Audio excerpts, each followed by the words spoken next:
bonsoir. Je suis très heureuse de vous voir ici ce soir. J'ai le plaisir de vous accueillir sur le campus de l'EPFL. On va dire que ça me donne une raison de commencer puisqu'on est effectivement aussi ici sur ce campus dont on aura l'occasion de parler. Alors, je ne viens pas du marketing, je viens de la presse initialement.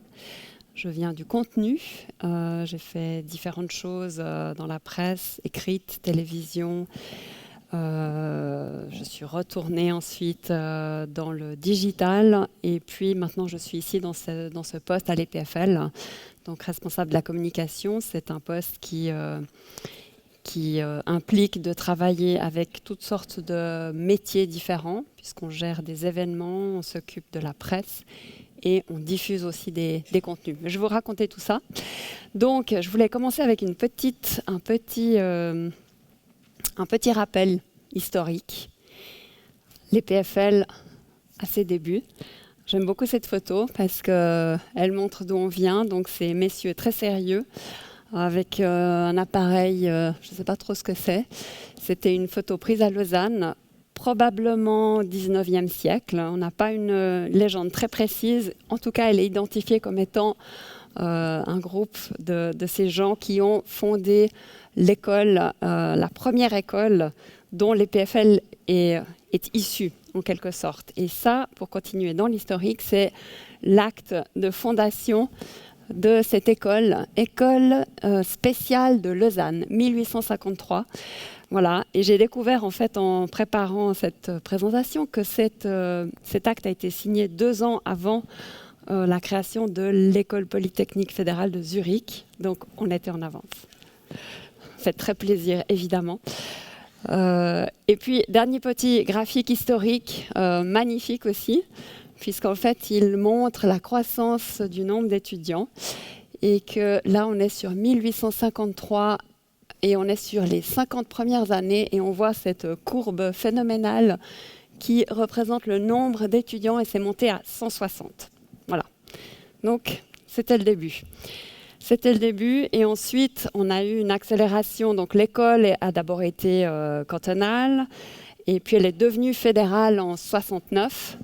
Donc, ça nous sert aussi aujourd'hui passablement puisque, notamment en termes de ranking, on est considéré comme une école de moins de 50 ans, puisque c'est cette date-là qui sert pour le démarrage de ce classement. Et du coup, on a été, en 2014, la première école au niveau mondial de moins de 50 ans. C'est un de ces classements qui existent. Alors évidemment, ça nous arrange bien d'utiliser 1969, mais en même temps, c'est une réalité parce que c'est à partir de ce moment-là que le financement est devenu fédéral et que l'ambition est devenue fédérale aussi. Vous voyez bien sûr l'évolution du nombre d'étudiants en bas. En 2015, on a passé les 10 000 étudiants. On est, d'ailleurs, Patrick Ebicher l'a dit 1 ou 2 fois, proche de, disons, de la capacité maximale sur le campus, ce qui n'est pas un problème en soi puisque de très grandes écoles, universités n'ont pas forcément beaucoup plus d'étudiants. On a des chiffres entre 10 et 20 000, donc ce n'est pas un problème en soi, mais c'est vrai qu'ici on est dans une dimension qui commence à être, disons, la dimension maximale sur le campus ici. Un élément encore historique avant de passer sur la marque, puisque je voulais vous parler de la marque. Les 3 missions de l'école, formation, recherche, transfert de technologie. Formation, évidemment, c'est évidemment cette mission de former des ingénieurs dans les différents domaines que représente l'école. Donc, il y a 5 facultés et 2 collèges qui couvrent les domaines de l'ingénierie. La recherche de pointe fondamentale sur laquelle on communique beaucoup, qui positionne aussi l'école au niveau international parmi les meilleurs. Et puis le transfert de technologie, c'est un axe très important pour l'EPFL. Ça fait partie de la mission de l'école, contrairement aux universités. Les 2 écoles polytechniques ont cet objectif de faire émerger des startups et donc de rendre accessible ensuite sous forme d'emploi et de produits ce qui sort des laboratoires. Et ça nous est parfois reproché puisqu'il y a une incompréhension souvent sur la question des liens avec l'économie, mais ça fait partie des missions de l'EPFL. Voilà, donc la marque. Évidemment que c'est une marque. C'est une marque un peu particulière puisque c'est une école, puisqu'elle est publique, elle est fédérale. Mais je pense que c'est une marque très forte. Et donc j'ai essayé de travailler autour de ça aujourd'hui et d'amener les éléments forts de cette marque. Alors pour moi, le premier, c'est celui-ci, évidemment. Patrick Ebicher qui est là depuis 2000, qui incarne vraiment cette école de manière très forte. C'est un homme très charismatique, c'est un visionnaire, il a beaucoup de courage. Il a commencé en 2000, je ne sais pas si certains d'entre vous se souviennent de ça, mais il a vraiment provoqué une révolte des professeurs dans l'école parce qu'il est arrivé avec un projet complètement différent. En particulier celui qui consistait à créer toute une nouvelle zone d'enseignement et de recherche, c'était les sciences de la vie. Et en fait, ici, qui était une école d'ingénieurs, vous avez vu la photo, on faisait des ponts, on faisait de l'ingénierie lourde, du génie civil, l'architecture, mais pas des sciences de la vie. Et lui, il est arrivé en disant, c'est ça le domaine porteur de demain. Et il a complètement changé l'école et il avait raison. Il avait raison puisqu'aujourd'hui, c'est vraiment un des points très forts. Vous le savez aussi par rapport à la région. On a cette fameuse MedTech, Health Valley, etc. C'est franchement un des effets de Patrick Ebicher, qui a été le premier à avoir cet objectif-là. Alors évidemment, ça implique, c'est génial, c'est absolument fantastique d'avoir un leader aussi fort. Ça implique aussi parfois deux, trois défis, puisque c'est quelqu'un qui va être très surveillé et qui va aussi être très critiqué. Mais voilà, ça fait partie de cet exercice génial qui consiste à travailler ici. Deuxième élément fort aussi, bien sûr, ce bâtiment. C'est ce que nous, on appelle notre totem. Alors, on en a un deuxième maintenant avec le STCC. C'est vrai que c'est un bâtiment aussi, c'est un bâtiment très fort qui a une très grande visibilité. Mais le premier, ça a été quand même celui-ci, qui était absolument révolutionnaire, magnifique sur un plan architectural, qui a gagné des prix, dont le prix Pritzker en 2010, donc très prestigieux. Et puis, il faut rappeler que c'est en fait une bibliothèque. Et donc là aussi, le concept, c'était on va rassembler, il y avait 7 bibliothèques sur le campus, on va les mettre dans un lieu, et puis on va créer un lieu ouvert, complètement fluide, où les gens circulent, se parlent, donc une approche complètement différente de la bibliothèque et puis du savoir. Et c'est vrai que ça a apporté une visibilité folle. Je pense même en Suisse alémanique, il y a eu à l'époque de l'inauguration un article dans la NZZ, qui avait d'ailleurs fait l'analogie avec une tranche de fromage vue de haut, parce que si on le voit d'en dessus, on peut voir ça. Mais tout d'un coup, voilà, il y avait un regard et puis un intérêt par rapport à ce campus. Le campus 1969, 2 images qu'on aime bien montrer, 2014. On voit bien évidemment l'impact et la croissance phénoménale depuis 15 ans. Pour moi, c'est aussi un élément fort de la marque, bien sûr, c'est la croissance et le fait aussi de l'affirmer, de l'assumer, de le vouloir. Un des mots que Patrick Ebicher déteste, c'est consolidation. Voilà. On ne va pas consolider, on va grandir, on va se développer. Et quoi de mieux que quelques courbes pour le montrer. Donc on voit bien à nouveau, si je fais l'analogie avec le graphique des 50 premières années, peut-être qu'elles sont un peu moins fortes, mais évidemment qu'en termes de chiffres, c'est quand même tout à fait impressionnant. Et on voit d'ailleurs que le budget n'a pas progressé aussi vite que les autres indicateurs, que le nombre de professeurs et d'étudiants, ce sont les courbes du haut. Ont progressé énormément depuis les années 2000. Autre élément fort aussi, c'est le côté international de cette école.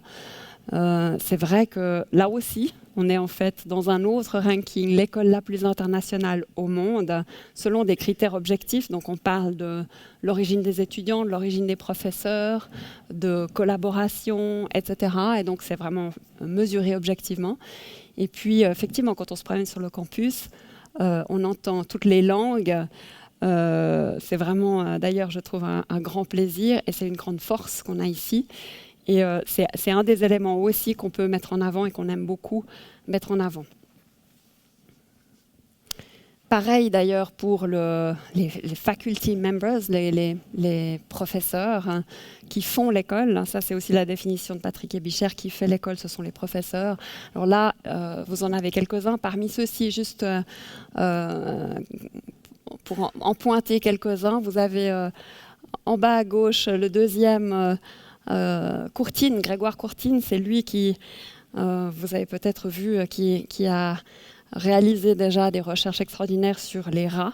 Vous avez vu peut-être cette vidéo d'un rat paralysé qui retrouve une fonction de marche, c'est lui. Gretzel, qui est une des personnes qui pourrait recevoir un Nobel, donc qui est encore à l'école aujourd'hui. Henri Markram, qui est le neuroscientifique qui travaille sur et qui dirige la partie scientifique de ce méga projet qui s'appelle le Human Brain Project. Et vous voyez aussi des gens très jeunes, très internationaux et très mélangés en termes de typologie, de domaine d'études. Les rankings, ça c'est aussi une marque, une partie de la marque, c'est bien sûr le fait de viser l'excellence. L'objectif que Patrick Ebicher donne à tout le monde, c'est rien de moins que figurer parmi les 10 meilleures écoles au monde. Voilà, donc c'est assez clair. L'école n'y est pas encore tout à fait, mais la progression dans ces rankings a été quand même très impressionnante ces dernières années et c'est lié à tout cet ensemble d'éléments qu'il a mis en place, les professeurs, le fait d'attirer des gens de qualité qui font venir ensuite des étudiants aussi de qualité et puis le fait d'oser travailler sur également ces grands projets dont on va avoir quelques exemples. Les MOOCs, ça c'est nouveau, c'est en fait une carte du monde dans laquelle vous voyez ici des points qui sont en fait la représentation de lieux où vous avez des étudiants inscrits. Donc les MOOCs, ce sont des cours en ligne disponibles gratuitement, qui sont des vrais cours de l'EPFL qu'on peut suivre de manière totalement libre en s'inscrivant. C'est vraiment de la matière assez costaude. Et en fait, on voit qu'avec cette révolution qui est en cours dans l'EPFL, le campus de l'EPFL devient mondial. On peut le visualiser comme ça. On a passé cette année aussi le 1 million de personnes inscrites à ces cours. Donc toutes ne vont pas jusqu'au bout, mais il y a eu 1 million de personnes dans le monde qui ont été en contact avec la marque EPFL et qui se sont inscrites pour un de ces cours. Donc c'est vrai que c'est un potentiel juste phénoménal.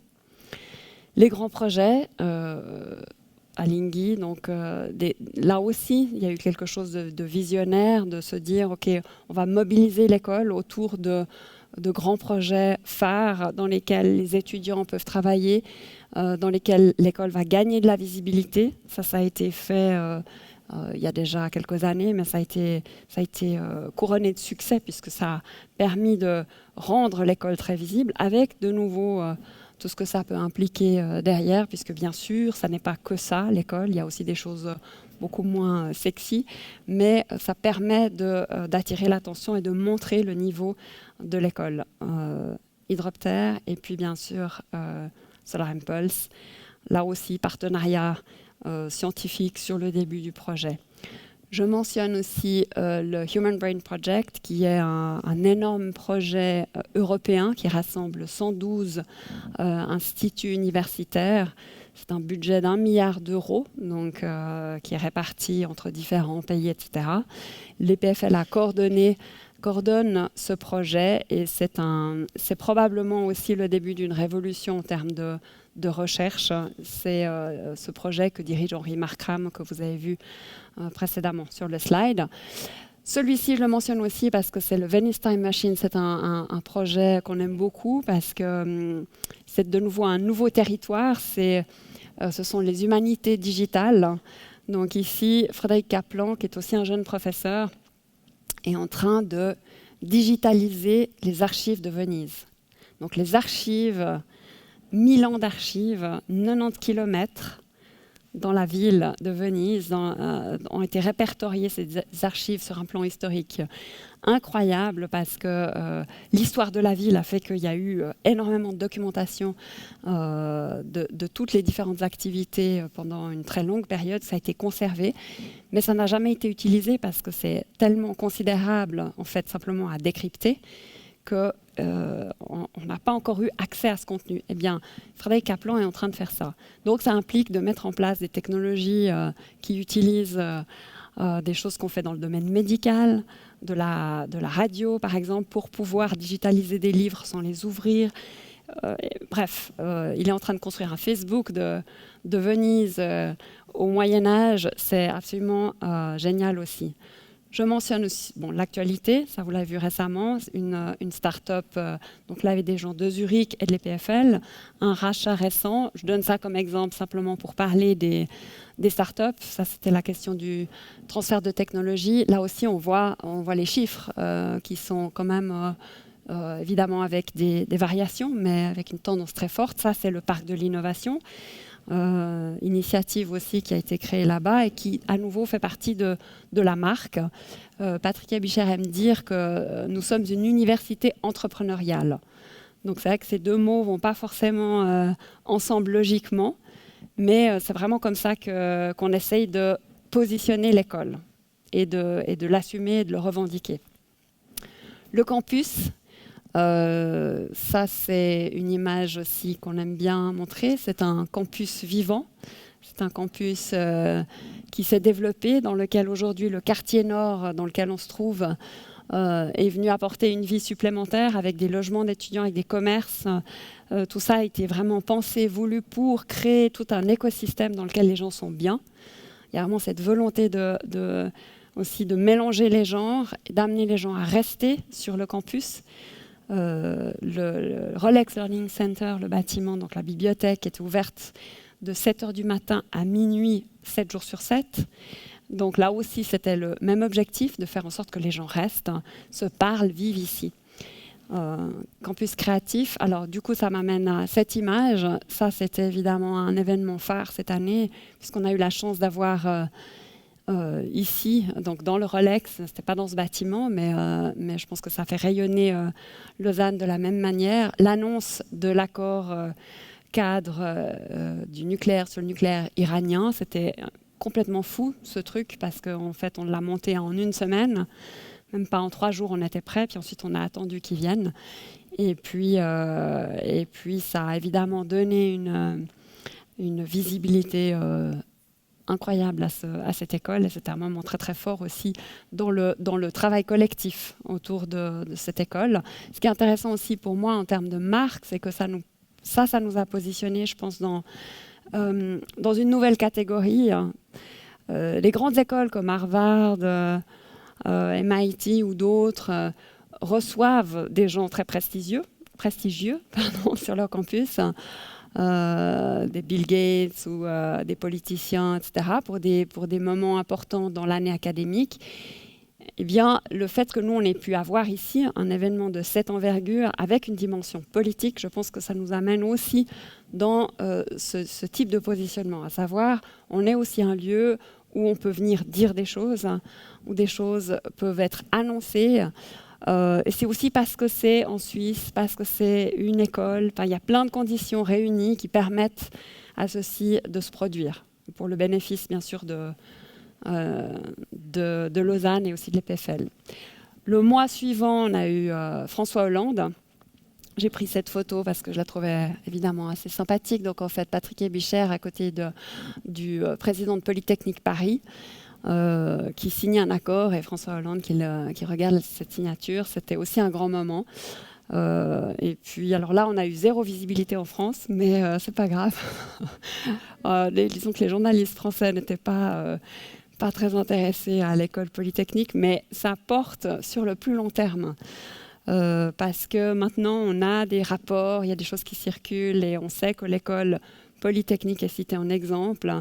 Évidemment, que le fait que le président et sa délégation soient passés ici, ça aide aussi. La magistrale, ça c'est aussi un élément fort de... D'ailleurs, ça me fait penser qu'on a raté le clip. Je ne sais pas où il est passé le clip. On mettra après. La magistrale, c'est un moment fort de l'année académique. C'est aussi quelque chose qui a démarré en 2000. Donc ça, c'est l'événement qui, dans certaines universités, s'appelle le Dies Academicus. Donc les gens sont habillés comme ça avec des grandes robes, c'est très sérieux. Et bien ici, on en fait un spectacle. Et on le fait dans cette salle depuis 2 ans. Et c'est vraiment pas mal, je trouve. Non, c'est vraiment un grand spectacle. Et en fait, c'est un moment très, très fort. On a énormément d'échos après positifs parce que les gens sont fiers, en fait. Ils sont fiers d'être là. Les parents sont fiers de voir leurs enfants qui ont réussi, qui ont obtenu un diplôme ici. Et puis ça en jette quand même de pouvoir profiter d'une installation pareille pour faire cette remise de diplôme. Voilà, donc la photo que vous connaissez, bien sûr. Qui est important pour nous, mais Christophe vous en parlera plus. Je mets quelques petits éléments sur les réseaux. Pour moi, c'est très important, bien sûr. Pour nous, c'est une communauté, c'est là qu'on peut la sentir, c'est là qu'elle est. D'abord les étudiants, mais aussi les alumni, les anciens étudiants. Ça nous permet aussi d'avoir une diffusion directe. On travaille avec les médias beaucoup, mais on peut aussi aller en direct. Et puis j'ai pris cet exemple-là parce qu'en fait récemment, il y a eu 3 flocons de neige. On sait que la neige, c'est toujours un grand moment sur tous les sites de quotidien, à l'EPFL aussi. Donc beaucoup de succès pour la première neige. Et un étudiant qui ne l'est pas encore, qui nous dit... Ce truc génial, à chacune de vos publications, je rêve encore plus de venir étudier à l'EPFL. Voilà. Donc quand je vois ça, je me dis que c'est bien, ça nous fait plaisir. D'ailleurs, on lui dit bon courage. Et je pense que c'est évidemment un des aspects très forts qu'on doit entretenir. On doit vraiment, là, on a une personne qui est un jeune, qui est un ancien étudiant de l'EPFL. C'est lui qui s'occupe des réseaux. Il le fait très très bien. Il a la bonne sensibilité. C'est évidemment capital. Voilà, quelques petites images aussi sympas, Instagram, les photos du campus qui cartonnent toujours. Puis j'ai pris celle-là parce que j'ai vu qu'elle montrait le bâtiment. Et puis je l'ai appelée juste avant, j'ai dit mais en fait, c'est quoi ce truc avec les 2 bonshommes, là, il y avait un truc que je n'ai pas compris. Il m'a dit non, je suis juste sortie de la Migros. Et puis en fait, on trouvait qu'ils avaient une tête sympa. Donc j'ai fait une photo devant le STCC. Et en fait, il y a 307, voilà, il y a beaucoup de succès sur ce truc, quoi. Voilà. Comme quoi, c'est pas toujours très compliqué. Mais il faut avoir le bon feeling. Les réseaux, visuellement, ça donne ça sur les écoles universitaires avec lesquels on peut se comparer en Suisse. Vous voyez le rouge, c'est bien sûr l'EPFL. Donc ça va bien par rapport aux autres. Par rapport à l'étranger, on est encore des petits. Donc on a 53 000, bientôt 53 000 abonnés Facebook. Alors c'est loin devant l'EPFZ qui en a 32 000, mais c'est loin derrière Harvard, je crois que c'est Harvard, j'ai regardé, qui en a 4,3 millions. Donc voilà, c'est toujours une question de référence. Donc nous, on va continuer à viser le haut, bien sûr. Quelques exemples, ouais. Celui-là aussi, je l'ai pris parce que c'est un article récent qui a été publié dans Géo. Ce que j'aime bien, évidemment, c'est le chapeau qui dit que l'école polytechnique fédérale Lausanne était longtemps dans l'ombre de sa sœur, l'EPFZ, et puis que désormais, c'est un lieu renommé. Et on parle aussi des spin-offs. Voilà. Les défis, qu'est-ce que ça implique tout ça ? C'est bien sûr beaucoup de défis sur la gestion de, on va dire, de toutes ces sollicitations. La première chose, c'est qu'en termes d'événements, effectivement, donc là on a le nombre d'événements qui sont gérés. Alors on voit qu'il y a une petite descente parce qu'à un moment donné, en 2012, 2010, je ne sais pas exactement, j'étais pas là à ce moment-là, mais il y a une volonté de limiter. Il y avait vraiment beaucoup de choses et on s'est dit ok, on va être plus sélectif. Là, on voit que ça repart. Donc, c'est 2015, on n'a pas encore terminé l'année. Et puisque j'en parlais avant avec Thierry, avec lequel on a fait le meilleur du web, je vais en profiter pour le mentionner. On a eu des problèmes techniques pour certains d'entre vous, vous les avez peut-être vus. Eh bien voilà, pour moi, ça c'est un défi. On a beaucoup d'événements et puis on doit assurer la qualité sur tous les événements. C'est pas parce qu'on a réussi le nucléaire iranien que tout roule par la suite. Donc ça, c'est un vrai défi. Et je le prends très au sérieux. Les médias, ça c'est aussi simplement un graphique pour montrer le nombre de sollicitations qu'on a. Donc sur les barres du haut, c'est le nombre de demandes par semaine. Donc depuis le mois de septembre, 150, donc on en a plusieurs par jour. C'est vrai qu'il y a beaucoup de demandes. Alors il y a des choses qui sont très simples. On cherche un expert, on veut un avis sur un sujet XY de l'actualité. Il y a des choses beaucoup plus compliquées, plus politiques. On est très surveillé. Patrick Ebicher étant quelqu'un qui parle, il est aussi très souvent sollicité. Et il faut monitorer ça, il faut être attentif constamment à ce qui se passe et la manière dont on est perçu dans la presse. Là, vous avez le nombre de publications, en fait. Donc, 2014, ça, c'est donc les articles sur la gauche. Et puis, sur la droite, articles plus... Bon, c'est une source, hein, c'est Meltwater. Ce n'est pas tout à fait scientifique parce qu'évidemment, il y a toutes sortes de choses probablement qui n'apparaissent pas. Puis, il y a des choses comptées à double, etc. Mais ça donne une petite idée quand même. 12 000 pour une année, c'est évidemment considérable. Ça veut dire à peu près 30 mentions par jour. Donc autant dire que c'est assez considérable et puis qu'on ne peut pas tout contrôler. Je pense que ça c'est aussi une des choses qui est importante, c'est que voilà, il faut diffuser, il faut être attentif à la qualité, mais il n'y a pas de possibilité de contrôler, d'autant plus que c'est une école et que dans une école universitaire, la liberté académique est au-dessus de tout. Donc, il n'y a de toute façon pas cette notion de contrôle. On ne travaille pas comme ça ici, en fait. Autre défi pour moi, c'est la notion de l'innovation et de la qualité, en fait, des contenus qu'on va diffuser. J'ai pris cet exemple parce que c'est une des vidéos qui cartonne avec 1 million de vues. Probablement qu'elle rassemble beaucoup de choses. D'abord, c'est un robot. Donc, les robots, c'est toujours c'est toujours populaire. C'est un chat. Peut-être que ça nous a aidés, en fait. C'est un chat. Et puis voilà, en fait, c'est principalement ça. Elle est partie sur probablement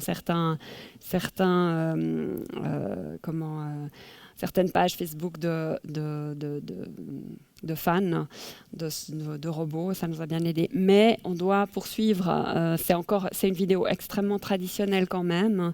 Je pense qu'il y a beaucoup d'autres choses qu'on peut faire dans l'innovation au niveau de la manière dont on raconte l'école. Et ça, pour moi, c'est un des points importants. Et puis, dans les défis encore, cette notion de perception à nouveau. J'ai pris cet exemple parce qu'il est aussi récent. En fait, c'était un article qui est sorti, je n'ai pas très bien compris d'où il est venu, parce qu'il n'y avait pas vraiment d'actualité. C'était plus ou moins une affaire un tout petit peu ancienne, dans laquelle certains politiciens genevois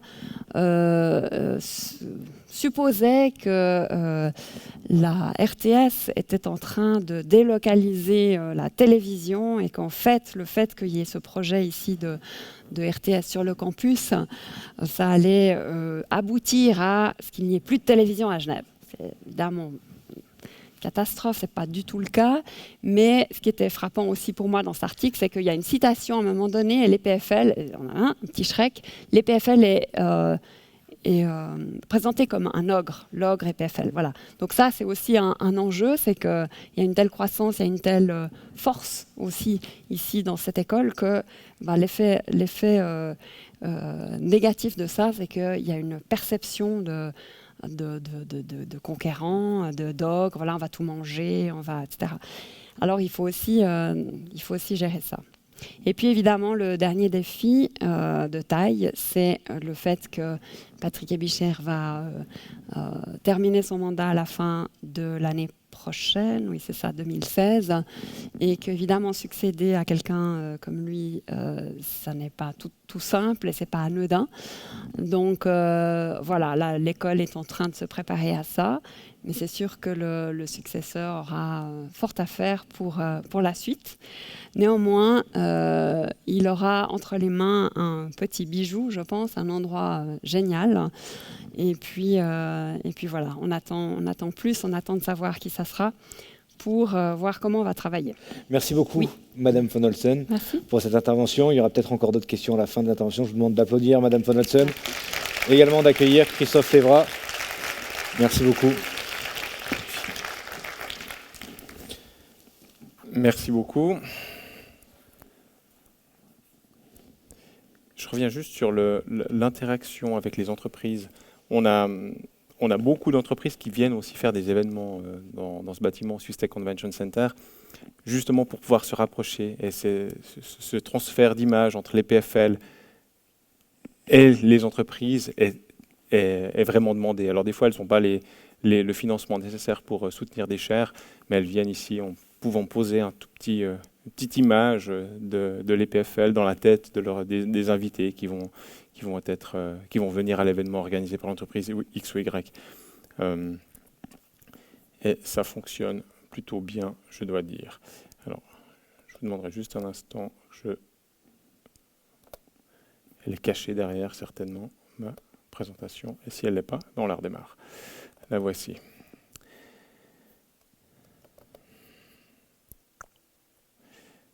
On y est. Donc cette image, vous l'avez vue tout à l'heure, ce bâtiment du Swiss Tech Convention Center. Pour moi, l'idée, c'est de vous parler de la situation dans notre domaine d'activité, c'est-à-dire on est un hosting venue, donc on n'organise pas d'événements nous-mêmes, on fait entre guillemets que d'accueillir des événements, de les soutenir, d'encourager l'organisation de ces événements. Mais ce n'est pas nous qui avons le lead aujourd'hui. Ça ne veut pas dire que demain ça changera, ça sera encore le cas, mais de soutenir vraiment l'organisation d'événements de manière très active.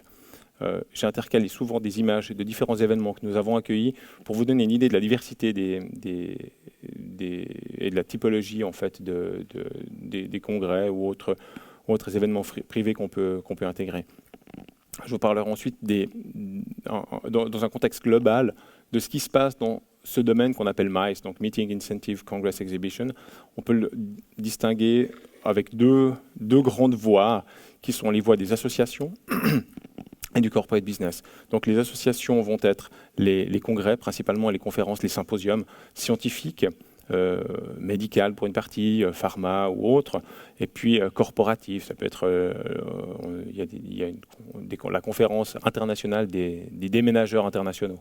Alors ça fait rire quand on voit cela, mais quand on sait que c'est 3000 personnes qui viennent pendant 6 jours dans une ville, je peux vous dire que ça fait sourire, mais de manière positive par contre, cette fois les organismes du tourisme locaux et tous les acteurs de cette chaîne de ce business-là. Et puis de l'autre côté, on a le corporate business. Typiquement ce soir, c'est un événement qu'on pourrait appeler corporate business parce qu'il n'y a pas de lien direct avec une association, un événement scientifique ou corporatif, mais ce sont des entreprises, des instances régionales, nationales, que ce soit des cantons, confédérations ou autres, au sens le plus large possible, qui viennent organiser des événements. Donc on a deux groupes distincts, deux approches complètement distinctes pour parler à ces gens-là. J'y reviendrai tout à l'heure plus en détail. Ce qu'on voit généralement, enfin ce qu'on voit globalement maintenant, c'est depuis 5-6 ans une différence importante dans le mode de consommer. Ça se voit sur les médias, mais ça se voit aussi sur notre domaine d'activité. Donc on a une augmentation du nombre de conférences, la diminution de l'audience moyenne, donc on a de moins en moins de participants, alors ce n'est pas une chute libre, mais c'est graduellement quelques pourcents par année, et puis une diminution donc, de la durée de l'événement. Donc ce qui se faisait sur 3 jours, on le fait sur 2 maintenant. Ce que je faisais sur 5, on le fait sur 3 ou sur 4. Donc il y a une spécialisation et la multiplication du nombre de conférences plus thématiques qui vont se tenir. Donc avant, on avait un grand congrès avec 2800 personnes. Maintenant, on a peut-être 2 congrès avec 2000. Alors, c'est bien pour nous.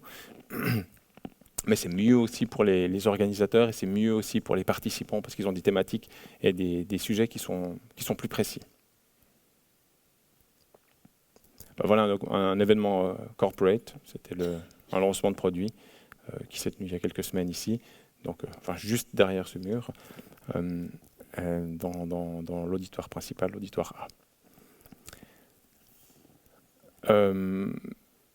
Aussi, ce qu'il faut voir, c'est que la concurrence que nous avons, quand je dis concurrence au sens large, qu'est-ce qui se passe dans ce domaine d'activité? C'est qu'on a des investissements de la part d'une région, d'un pays, d'une ville, au niveau marketing qui sont vraiment extrêmement importants pour accueillir des événements, pour se positionner en tant que destination. On parle de destinations, qui sont d'abord une destination qui sont choisies. Vous verrez après, j'ai fait on parlait de ranking pour les PFL, j'ai essayé d'en faire aussi pour notre domaine d'activité, pas particulièrement pour nous comparer à d'autres, mais voir la position de la Suisse ou la position de Lausanne comme destination, ou de la région comme destination dans notre domaine d'activité. Il y a un soutien direct donc, des communautés, généralement qui sont des collectivités publiques, pour la plupart des cas. Un soutien direct sur la partie soutien à la partie voyage. Si on prend la zone Middle East, la Turquie ou les pays du Golfe, vont donner un soutien immédiat. Je prends l'exemple Turkish Airlines qui va vous offrir 50 à 80% sur le prix du billet si la conférence se tient en Turquie. Alors c'est de consort avec le pays, avec le lieu dans lequel ça va se tenir, avec la ville dans laquelle l'événement va se tenir. Donc il y a une chaîne économique qui est extrêmement importante pour ce domaine d'activité.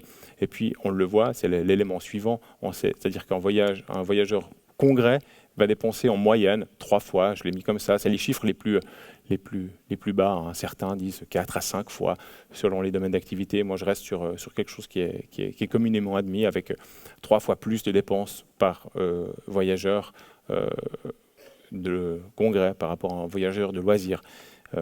Et ça représente des sommes considérables, vous le verrez juste après. Et puis, je vous parlais de la spécialisation aussi. Certaines destinations, certaines régions vont se spécialiser par rapport à des domaines d'activité. Là, on était dans la Health Valley.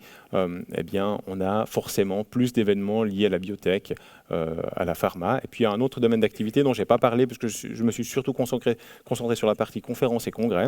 Mais il y a aussi toute la partie incentive où il y a des destinations qui sont plus orientées incentive. Donc,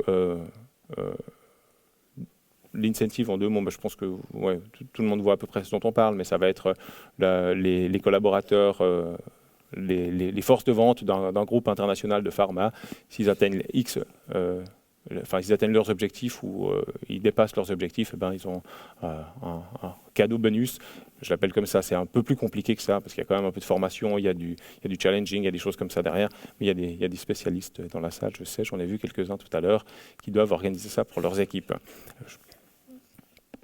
Puis donc ça amène une concurrence à multiniveau.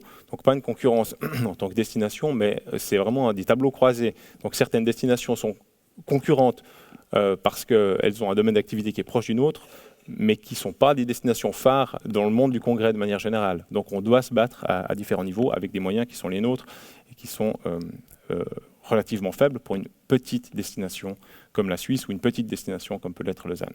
Voilà, on peut habiller l'extérieur de l'esplanade du Swiss Tech Convention Center aussi, si vous faites un événement privé, vous privatisez cet espace en le décorant. C'est la grande force d'être dans un milieu urbain et de transformer ça en quasi une jungle. Le nombre d'événements, j'en parlais tout à l'heure, j'ai fait une comparaison 2012-2014. Avec le total, c'est des chiffres qu'on va prendre qui sont certifiés, donc ICA, qui est l'association internationale des centres de congrès, mais c'est qu'une partie de ce qui existe, évidemment. Là, on parle de congrès, de conférences congrès. On ne va pas parler de petites réunions et c'est que des éléments qui sont des congrès internationaux. Si c'est un congrès national ou une réunion nationale, c'est pas intégré dans ces chiffres-là. Donc il y a 11 500 événements à peu près qui se tiennent, donc congrès, conférences internationales qui se tiennent. Il y a un trend positif, largement positif sur l'Europe, et puis un trend plutôt à la stabilisation, diminution sur la Suisse. Alors on n'est pas tellement représentatif sur la Suisse quand vous voyez ces chiffres-là, mais parce que nous-mêmes, nous devons annoncer chaque événement et chaque conférence. Alors il y a des centres qui le font plus ou moins bien, des destinations qui le font plus ou moins bien. Donc sur un petit pays comme la Suisse, avec ce petit nombre d'événements, eh ben, ça peut donner tout de suite une incidence à la hausse ou à la baisse. Donc je ne suis pas sûr que ce soit tout à fait représentatif pour la Suisse. Voilà une autre vue qui est assez sympathique du campus également, et de l'implantation du Swiss Tech Convention Center dans cette zone quartier nord où on a un hôtel, on a 500 logements, on a 12 commerces et lieux de vie, ce qui devient une véritable vie, une véritable place du village, on va dire. Il y en avait une autre qui est sur l'esplanade, mais qui est l'esplanade juste, on va dire, la place qui était centrale. Vous la voyez, vous la devinez, on va dire, il y a une construction sur la droite du Rolex Learning Center, la construction de ce bâtiment qui s'appelle Under One Roof. Je ne sais pas si c'est le terme officiel ou pas, tu me corriges. Enfin, en tout cas, c'est son nom de code. C'est le nom de code qu'on connaissait. Voilà. Je ne sais pas si je ne dois pas dire certaines choses. Je me fais taper peut-être sur les doigts après, mais on s'arrangera. Donc là, il y a ce bâtiment, et puis c'était là que se trouvait il y a cette autre place du village. D'ailleurs, il y a un marché tous les lundis. Il y a une vie extrêmement forte. Et ben, on retrouve cette vie, mais alors un peu plus traditionnelle, on va dire ici, un peu plus commerçante, avec les différents commerces, du coiffeur au centre dentaire, et j'en passe. Par rapport aux chiffres que je vous donnais tout à l'heure, là vous allez retrouver, et j'ai piqué l'image, non pas à Madeleine parce que je ne savais pas, on l'a découvert tout à l'heure, mais cette même représentation du monde avec ces mêmes éléments, j'ai un petit peu transformé pour illustrer les chiffres dont je vous parlais tout à l'heure, avec, vous voyez là, une force de la vieille Europe, je vais dire, parce que historiquement, c'est là où la plupart des événements se tiennent. Vous voyez, 55% des événements, des conférences dans le monde se tiennent en Europe. Et puis après, il y a un éclatement avec une répartition assez large des conférences en Europe, avec l'Allemagne, l'Espagne, le marché UK. Puis après, ça se tient, on reste dans des 8-2, enfin j'ai mis les 3 premiers, j'aurais pu aller plus bas. La Suisse est à 3,7% des événements qui se tiennent en Europe, se tiennent en Suisse. Hein, donc les 10,4, c'est les 10,4 pour l'Europe par rapport aux chiffres européens, pour l'Allemagne. Et puis worldwide, la Suisse accueille 2% des événements mondiaux. Vous voyez que l'Asie et l'Océanie sont très proches, mais l'Asie c'est évidemment vaste, les Amériques aussi, et puis l'Afrique, sans grande surprise, mais reste le parent pauvre. Ils sont plus axés sur la partie incentive et moins sur la partie congrès. Il y a quelques villes, quelques destinations qui s'activent. J'ai rencontré récemment le nouveau directeur, qui est en Suisse, un ancien de l'école hôtelière de Lausanne, qui est le nouveau directeur du centre de congrès d'Alger, qui est en pleine construction, qui ouvre très bientôt avec des objectifs extrêmement élevés. Et là aussi, il y a un soutien très fort des autorités politiques et économiques, mais surtout politiques, et de la communauté en Algérie, pour accueillir des conférences, puisque à part l'Afrique du Sud et quelques destinations d'Afrique de l'Ouest, il y a peu de centres de congrès importants ou de zones de congrès importantes en Afrique. D'autres possibilités d'accueillir et d'héberger, d'utiliser les espaces dans ce bâtiment. Et combien est-ce que rapportent les conférences? On parle je prends les chiffres 2014, de nouveau, c'est à peu près 11 milliards de chiffre d'affaires. Ça ne comprend pas toute la chaîne, hein. Ça comprend vraiment ce qui va se passer sur la destination. Il n'y a qu'une partie du voyage qui est intégrée dans ces chiffres-là, donc 5,6 milliards pour l'Europe, 240 millions pour la Suisse. Donc ça fait quand même un certain nombre de billets verts. Voilà une autre façon d'utiliser l'architecture du bâtiment. Tout à l'heure, on avait le totem Rolex Learning Center. On est le frère non pas jumeaux, mais le cousin germain distant de quelques centaines de mètres. Et on peut illuminer aussi de manière assez intéressante et valoriser l'événement et le faire savoir à la ronde aussi en utilisant intelligemment de la lumière pour le faire. Je reviens sur les pays dans lesquels les conférences se tiennent. En Europe, vous voyez que la Suisse est positionnée au 10e rang, derrière l'Allemagne, l'Espagne et le UK. On est très bien positionné, on va dire, par rapport au nombre d'habitants. Je pense qu'on est à peu près ce qui se fait de mieux au monde. Alors on peut le comparer à d'autres domaines d'activité. Je crois que les rankings, le dernier de l'IMD, il y a quelques semaines, continue à dire que la Suisse, en matière innovative, détient toujours la palme. C'est aussi le cas pour les conférences, si on la rapporte au nombre d'habitants, encore une fois. On n'est pas là pour se passer de la pommade, mais c'est juste pour rappeler quelques chiffres et dire que même si on est petit, on fait quand même des choses intéressantes. Là encore, une utilisation assez intéressante. Et là, c'était dans un projet qui est en lien indirect avec le Human Brain Project. C'est un projet qui s'appelle The Brain Forum, qui s'est tenu pour sa première édition à Doha, il y a 2 ans bientôt, 1 année et demie. Et ce printemps, il s'est tenu au Swiss Tech Convention Center. Et bien, on l'accueillera également l'année prochaine. Donc, c'est un événement qui va accueillir à peu près 1000 personnes par jour. Sur 2 jours, et on a ce qui se fait de mieux, la crème de la crème en matière de recherche sur le cerveau. Et là, c'est quelques stands et quelques expériences qui sont proposées aux participants. On avait aussi pas mal de représentants du monde économique et des pharma en particulier qui sont présentes là aussi pour interagir et échanger sur ces thématiques-là. C'est ce qui fait la force, en fait. C'est vraiment la rencontre entre les personnes et dans une ère qui se digitalise de plus en plus. La rencontre et l'échange humain dans ce genre d'événement peut se faire avec des apartés. On a plus de peine à faire quand on est online, où on ne sait pas forcément toujours comment est-ce qu'on peut maîtriser la chose. Et les deux sont évidemment complémentaires. Moi qui ai une vie digitale derrière moi en matière professionnelle assez importante, je ne veux pas renier cela, mais les deux sont vraiment essentiels. Les villes, je reprends les villes européennes, et c'est les villes mondiales, mais c'est aussi les villes européennes qui tiennent le haut du pavé. Paris, Vienne et Barcelone se tiennent dans un mouchoir de poche en termes de conférences, mais en France, c'est Paris qui détient à peu près 80% du marché des congrès et des événements. Lausanne, 51e, avec 26 événements. Le Swiss Tech Convention Center accueille à peu près 170 événements par année.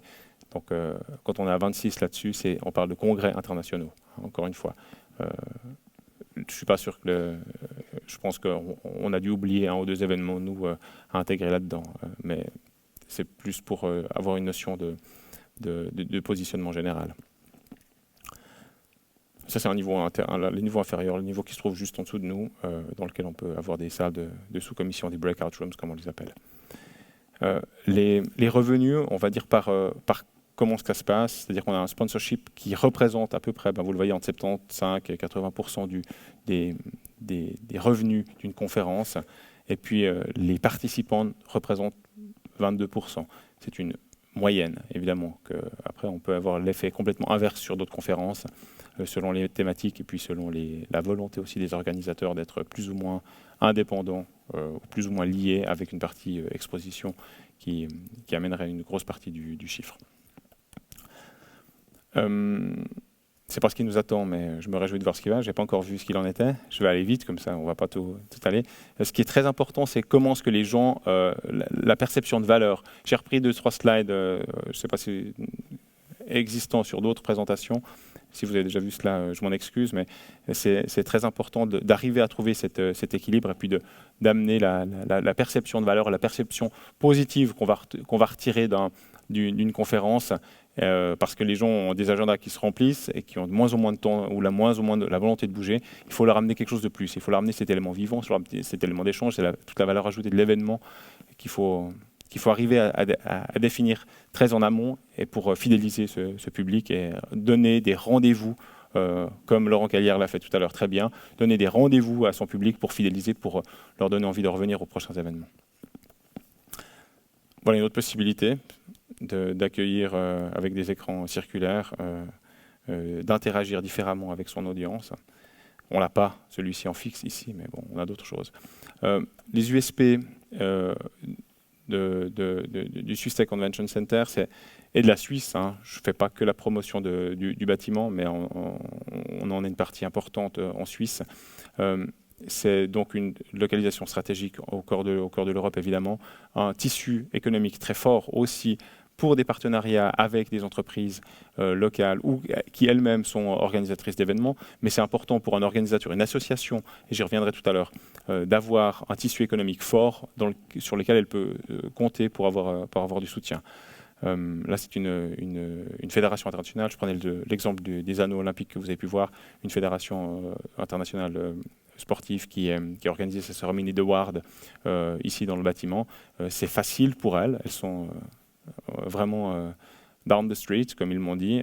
Pour organiser leur événement, ils prennent le métro, ils sautent dedans et puis ils sont directement au Swiss Tech et ils n'ont pas besoin de prendre un avion, d'avoir 4 heures de jet lag et puis devoir organiser un événement et de repartir 3 jours plus tard. Là, ils ont tout sous la main. C'est beaucoup plus facile pour ces organisateurs de faire cela à la maison. La modularité, là, on ne peut pas vraiment le voir. Vous en aurez un exemple tout à l'heure. On va vous montrer quelque chose qu'on ne montre pas habituellement. Donc, vous avez bien fait de venir. Et les absents ont tort. J'espère que la vidéo sera là pour leur prouver exactement qu'ils auraient dû venir. On a intégré 2 technologies qui sont extraordinaires, qui s'appellent Gala System et puis Skyfold. Gala System, c'est ce système-là qui va nous permettre d'avoir là, sous mes pieds, les mêmes sièges que ce que vous avez là. Donc, on peut faire monter une rangée et puis transformer la salle en retournant les sièges, en les faisant apparaître, en les faisant disparaître, en adaptant en fait le nombre de sièges par rapport aux besoins, par rapport à l'audience présente dans le bâtiment le jour J. Et puis l'élément Skyfold nous permet de séparer des espaces. Alors typiquement, bon là c'est une technologie Gala qu'on a là, mais ce mur peut disparaître, donc se rentrer dans le sol, pour pouvoir agrandir et coupler 2 espaces. Vous le verrez dans un instant. Et ça, c'est vraiment unique d'avoir ça sur l'ensemble des rangées qui l'ont là. On a plus de 50 rangées qui nous permettent de transformer cet espace de manière totalement à la carte et à la volonté. Donc là où vous êtes, on pourrait avoir l'espace qui soit complètement plat, comme je l'ai ici, et puis de ne pas avoir de siège. Ou alors d'avoir les sièges comme vous êtes, sur lesquels vous êtes assis, mais que ce soit plat aussi. On peut cacher les ailes, on ne l'a pas fait aujourd'hui, les 2 petites ailes, on peut cacher la première rangée. Alors, il faut mettre la ceinture de sécurité pour ne pas basculer dessous. On ne l'a pas pris, c'était une option, mais c'était un petit peu cher. Donc on s'est dit qu'on avait quand même le droit à un certain pourcentage de pertes annuelles. Je ne vous dirai pas lequel pour des questions d'assurance, mais donc prenez vos affaires en partant. Voilà la salle dans sa configuration totale, comme on l'accueille pour l'événement de la magistrale, donc la remise des diplômes, cette grande fête pour les étudiants et leurs familles au mois d'octobre, dans sa configuration maximale avec 3000 sièges. Quand on va coupler cette salle-là avec la salle qui est juste derrière, plus le balcon qui est au-dessus de nos têtes, avec 800 places ici, enfin en dessus, 300, 400 ici, et puis 1750 de l'autre côté. Quand on les split, après on a différentes salles qui sont un tout petit peu différentes, avec 357 sièges là, 456 en dessus, et 1757. Il ne faut pas se tromper dans les chiffres, hein, mais il n'y a pas de... ça ne donne aucune indication pour le loto. Hein, ne prenez pas ça pour quelque chose qui pourrait vous être utile. On y reviendra tout à l'heure, mais surtout vous le verrez en temps réel. Ça sera beaucoup plus intéressant. Puis là, le développement durable, le sustainability, on a vu le professeur Michael Gretzel, vous l'avez sur le mur avec les visages des différents professeurs. Il y a un article, Arte qui est venu il y a quelques semaines tourner un film en fait, d'explication sur ce que sont ces cellules solaires, celles que vous avez là à l'écran. Elles sont, en sortant sur votre droite, dans le bâtiment, donc sur la façade ouest, c'est... Les gens d'Arte disaient que c'était le plus grand chimiste qui existe encore, enfin qui est encore vivant. Il a 71 ans, on espère qu'il vive encore très longtemps. Mais c'est pour dire à quel point le monde scientifique adule cette personne, parce qu'il a fait quelque chose de révolutionnaire. C'est-à-dire qu'à partir de cellules solaires qu'il a un tout petit peu adaptées, même beaucoup adaptées, en fait, il y a une trentaine d'années, elles reproduisent la photosynthèse. Alors, Il a voulu refaire ce que la chimie faisait, ce que la chimie naturellement faisait. Il l'a transformé. Et ça nous permet de produire de l'énergie avec ces cellules sans qu'il y ait le soleil qui les frappe, donc sans qu'il y ait un soleil direct. Donc même avec une luminosité très faible, ça va produire de l'énergie tout au long de la journée. Ça permet aussi de nous protéger de la surchauffe lorsque le soleil frappe ces cellules. Donc il y a un double effet. Et puis c'est assez beau comme ça, mais c'est assez beau quand le soleil frappe et puis va projeter l'ombre, enfin projeter la lumière et la coloration de ces cellules à l'intérieur du bâtiment. Il y a un autre professeur, qui est le professeur Lalouis, qui était également sur le mur d'image ici, Lies Lalouis, qui a posé les pieux de géothermie de basse profondeur à l'intérieur du bâtiment. Ça nous permet de stocker de la chaleur et puis de la rediffuser en temps voulu. Donc là aussi, c'est un laboratoire.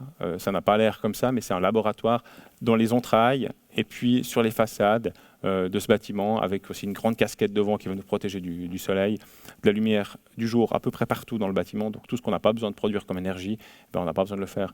Les PFL, alors ça nous paraît aujourd'hui d'une banalité de le dire, mais lors de la création de l'EPFL, en 1969, ils y ont pensé un tout petit peu avant, donc on va dire en 1963-64, quand ils ont dû penser à cette EPFL, ils ont eu l'idée brillante d'utiliser l'eau du lac pour refroidir l'entier des bâtiments. Donc il n'y a pas de système le mot m'échappe maintenant, de refroidir, on refroidit, de climatisation, merci, pourtant c'est pas très compliqué, merci, mais on n'en utilise pas, c'est peut-être pour ça que je l'oublie, de climatisation pour refroidir l'ensemble des bâtiments et l'ensemble du campus. Donc on utilise plein de cycles d'eau. Enfin, il y en a une petite brochure à l'accueil. Vous pourrez regarder si ça vous intéresse. On a aussi ça sur notre site internet, évidemment.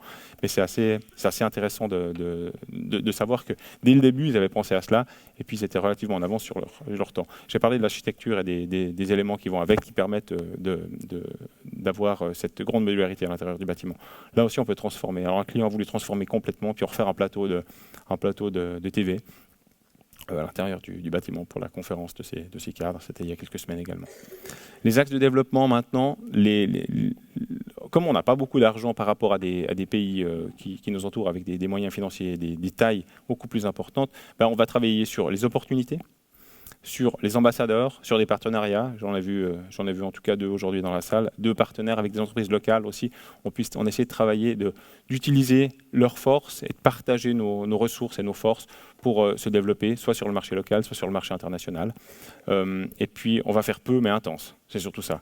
On doit cibler, extrêmement cibler, travailler de manière trop ciblée. On peut pas être un arrosoir. On va travailler de manière chirurgicale sur cette multiplication des conférences auxquelles on assiste. Et pour nous, la multiplication des conférences, elle passe par les ambassadeurs. C'était l'ensemble des professeurs de l'école qui sont nos ambassadeurs. Toutes les personnes de l'EPFL sont nos ambassadeurs. Et vous l'êtes également parce que vous en parlez et vous dites tiens, c'est sympa, on a vu un truc, c'était assez rigolo. J'ai jamais vu ça. D'ailleurs, c'est unique au monde, ce bâtiment. Il y a quelques centres de congrès qui utilisent cette technologie, mais jamais de manière aussi intense. Et puis après, on travaille en étroite relation avec Lausanne Tourisme et puis Suisse Tourisme sur différents marchés qu'on a définis comme étant les marchés qui sont prioritaires pour nous. C'est les marchés, sans grande surprise, vous avez pu voir les chiffres, c'est le marché UK, c'est un petit peu l'Allemagne, mais c'est surtout Benelux, c'est un peu la France, et puis le marché américain est un marché en devenir également pour nous aussi, parce qu'il y a beaucoup de conférences qui se tiennent aux États-Unis, qui ne sont jamais venues en Europe. On en a une l'année prochaine, on a un prof brillant en mathématiques, je ne vous explique pas parce que je n'ai pas compris. Il m'a essayé de m'expliquer, et puis au fur et à mesure de l'explication, je lui ai dit, mais vous pouvez vulgariser, puis il fait, mais c'est ce que j'ai fait. Je dis, ah bon. Donc je garde ma position et je ne vais surtout pas l'échanger avec des gens, et en tout cas pas avec les étudiants, même si les MOOCs, je ne pense pas que je comprenne déjà l'intitulé du premier sujet. Donc je vais rester à ce que j'essaye de faire déjà maintenant. Et donc on va accueillir, grâce à ce professeur qui est une pointure mondiale, pour la première fois en Europe, ce congrès qui n'était jamais sorti des États-Unis. Donc on l'aura le printemps prochain. Et il y en a quelques exemples qui arrivent maintenant comme cela, où les gens disent « Ah, mais en fait, vous avez toute la ressource sur place. Donc notre principale USP, celle que vous n'avez pas vue là, c'est d'être basé sur le campus de l'EPFL. Ça, c'est unique. Ça n'existe pas en Europe non plus. Alors, merci encore Patrick Ebicher, mais on a vraiment des premières qui font que on est finalement... On a une chance phénoménale. On est assis sur une mine d'or, me disait une journaliste la semaine dernière. Vous êtes assis sur une mine d'or, vous avez tout à disposition ici sur le campus. Parce que les professeurs, eux, sont intégrés dans les associations scientifiques et puis ils ont besoin de pour leur ranking personnel, mais pour le ranking de l'école aussi, d'organiser des manifestations pour se faire voir, pour se faire entendre, pour avoir droit à des publications.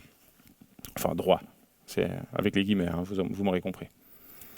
On ne va pas faire la soirée des films, on va faire du live, je crois. On passe le film. Je suis à votre disposition pour des questions. Je vous invite à suivre Christophe. Allez-y, prenez, si vous arrivez la possibilité de le faire, ce sera plus simple et moins glissant, le petit escalier central. Et puis on va aller sur scène. Vous pouvez laisser vos affaires ici.